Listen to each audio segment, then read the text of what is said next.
মুসআব বিন উমাইরও ধনীর সন্তান ছিলেন, ধনীর দুলাল। যখন ইসলাম এসেছে, কুরআন এসেছে, শুনেছেন তিনি, ইসলাম কবুল করেছেন। মা সম্পত্তি থেকে বঞ্চিত করেছে, তাকে চাটাইয়ের মধ্যে জড়িয়ে নিচে আগুন দেওয়া হতো, ধোঁয়া দেওয়া হতো, আযাব দেওয়া হতো পারিবারিকভাবে। তিনি যখন নবীর কাছে আসলেন, নবী তাকে বললেন, তুমি মদিনায় যাও। কোথায়? মদিনায় গিয়ে দাওয়াতি কাজ করো। মদিনায় দাওয়াতি কাজ করতে লাগলেন। তার একক দাওয়াতে মদিনার ৭৫টা পরিবার ইসলাম কবুল করেছে।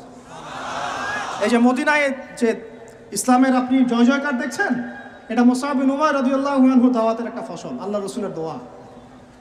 কয়টা পরিবার? এই ৭৫ পরিবার এসে বায়াত করলেন নবীর কাছে।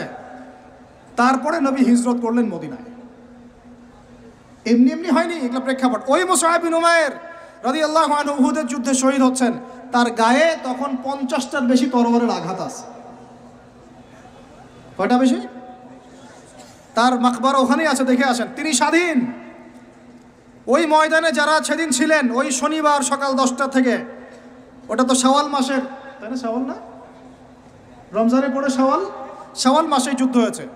শাওয়াল মাসের 10 তারিখ মেবি, হ্যাঁ 10 তারিখ 9 তারিখ সিরাত কারা পড়েছেন, 9 বা 10 সকালবেলা যুদ্ধ হচ্ছে। ওই সময়ে পৃথিবীতে যারা ওই সময় যুদ্ধ করছেন মুসলমানদের পক্ষে, আল্লাহর জমিনের মধ্যে সবচেয়ে শ্রেষ্ঠ মানুষ তারা, সবচেয়ে শ্রেষ্ঠ জীবন, শ্রেষ্ঠ মউত। ওখানে তারা উঠবেন, তখন তাদের গা থেকে মেশকাম্বরের ঘ্রাণ ছুটতে থাকবে। মারেফত থাকলে আপনিও পাবেন, অন্তরের মধ্যে কলুষতা থাকলে আপনি পাবেন না, তো স্বাভাবিক। এখন মুসআব বিন উমাইর কি পরাধীন না স্বাধীন? বলেন, তিনি কি পরাধীন না স্বাধীন? স্বাধীন। মুসআব বিন উমাইর